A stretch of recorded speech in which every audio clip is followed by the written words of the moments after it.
আসসালামু আলাইকুম। এখানে যে ভুট্টা লাগানো হয়েছে দেখতে পারতেছেন। এই জমিগুলোতে আগে ধান করা হইতো।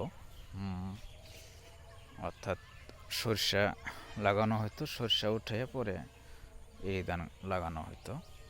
তো এখানে যে ভুট্টা লাগানো হয়েছে, ভুট্টার একটু দাম বেশি গত কয়েক বছর থেকেই। তো এখানে ভুট্টা লাগানো হয়েছে।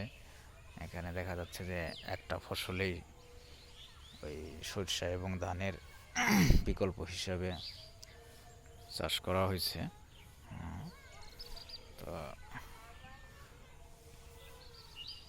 আপনারাও জমির কোয়ালিটি ক্যাটাগরি বুঝে এরকম ভুট্টা চাষ করতে পারেন। দেখা যাচ্ছে এমন কিছু জমি আছে, তো ওইখানে সরষা আর ইরি ধান লাগানো যায়। সেখানে আপনারা চাইলে ভুট্টা করতে পারেন বছরে এক এক মরশুমের জমি হিসাবে। তো ফলন আলহামদুলিল্লাহ ভালো হয়েছে। এই দেখতে পারতেছেন, এই যে কলা কলা এই যে দেখতে পারতেছেন।